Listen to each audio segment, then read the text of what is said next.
السلام علیکم ورحمۃ اللہ وبرکاتہ۔ اس وقت میں آپ کے سامنے سورہ قاف کی آخری آیت یعنی آیت نمبر 45 کا ترجمہ لے کر حاضر ہوں۔ اعوذ باللہ من الشیطان الرجیم، بسم اللہ الرحمن الرحیم۔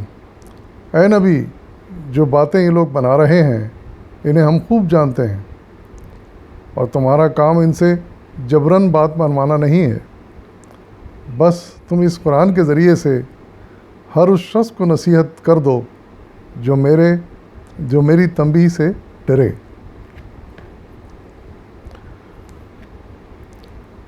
اس آیت میں اللہ تعالیٰ حضور صلی اللہ علیہ وسلم کو ہدایت فرما رہے ہیں کہ ہم اچھی طرح جانتے ہیں کہ جو کفار مشرکین جو تمہاری تبلیغ کے جواب میں، تمہاری دعوت کے جواب میں یہ جو کچھ کر رہے ہیں اور کہہ رہے ہیں، ہم اس کو اچھی طرح جانتے ہیں۔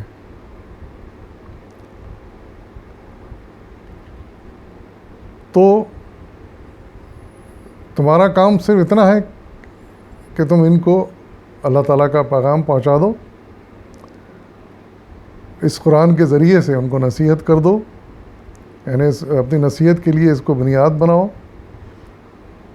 اور خاص طور سے ان لوگوں کو، ہم تو تبلیغ کرو گے ہی تم، لیکن خاص طور سے ان لوگوں کو جو میری تنبیہ سے ڈرتے ہیں، یعنی جو اللہ تعالیٰ کے سے ڈرتے ہیں، اس کا کچھ خوف رکھتے ہیں، ان پر زیادہ توجہ دینے کی ضرورت ہے، کیونکہ ان کا ایمان لانا آسان ہے۔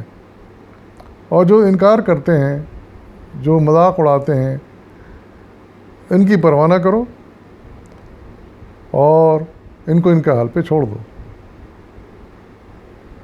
یہی اس آیت کا لب لباب ہے، اور ارشاد فرمایا جا رہا ہے کہ تمہارا یہ کام نہیں ہے کہ تم زبردستی ان سے بات بنواؤ، زبردستی ان کو ایمان میں داخل کرو، جبراً ان کو اس بات پر راضی کرو کہ یہ ایمان قبول کر لیں اور اپنے کفر کو اور شرک کو ترک کر دیں۔ نہیں، اللہ تعالیٰ یہ کام جبراً نہیں کروانا چاہتا۔ اللہ تعالیٰ ارشاد فرما رہے ہیں، ہم چاہتے ہیں کہ ہمارا پیغام پہنچ جائے ان تک، ہماری دعوت ان تک پہنچ جائے، ہماری بات یہ سمجھ لیں، سمجھ میں آ جائے ان کے، اور اگر سمجھ میں آ جائے اور پھر رضامندی سے قبول کر لیں تو بہت اچھی بات ہے، اور اگر نہیں پھر بھی انکار کرتے ہیں تو ان کے حال پہ چھوڑ دو۔ کئی پچھلی آیتوں میں بھی آ چکا ہے کہ ہم تم کو ان پہ حوالدار چوکیدار نہیں بنایا، ہم نے اس بات کا تم کو ذمہ دار نہیں بنایا کہ تم سب کو ایمان کی طرف راغب کر دو اور سب ایمان لے آئیں۔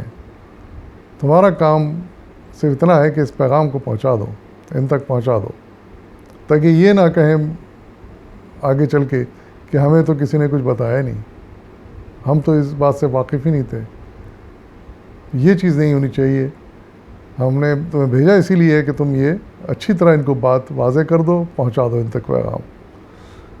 اور یہ ایک ایسی اچھی نصیحت ہے کہ حقیقت میں حضور صلی اللہ علیہ وسلم کے علاوہ بعد میں جو بھی تبلیغ کا کام کریں وہ اس بات کا خیال رکھیں کہ اللہ تعالیٰ کی پالیسی کے خلاف ہے کہ کسی کو جبراً ایمان پر قائل کریں اور منوا کے چھوڑیں۔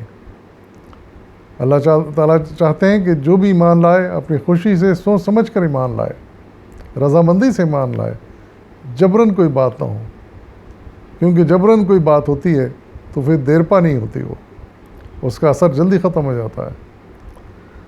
اور صلی اللہ علیہ وسلم نے اسی پر عمل کیا، اس کا نتیجہ یہ ہوا کہ جو ایمان لائے پھر وہ بڑے پختہ ایمان والے تھے، انہوں نے زندگی بھر ان کا ساتھ دیا، بلکہ آپ کے انتقال کے بعد بھی جو ہے نا انہوں نے وہ کارنامے انجام دیے، وہ ایمان افروز کام کیے کہ آج بھی تاریخ ان کو یاد کرتی ہے۔ وہ بہترین لوگ تھے پھر جو ایمان لائے۔ تو یہ حقیقت ہے کہ جو بھی سمجھ کر ایمان لاتا ہے پھر اس کا ایمان پختہ ہوتا ہے۔ آج بھی آپ دیکھیں گے کہ بعض غیر مسلم جو اسلام کو سمجھ کر اس قرآن کو پڑھ کر ایمان لاتے ہیں سوچ سمجھ کر، پھر وہ بڑے پکے مسلم ہوتے ہیں، بڑے پختہ عقیدے کے ہو جاتے ہیں اور بڑے سختی سے احکامات پر عمل کرتے ہیں۔ یہ ہے وہ مصلحت۔ اور دوسری چیز اس بات کا بھی خیال رکھنا چاہیے ہر مبلغ کو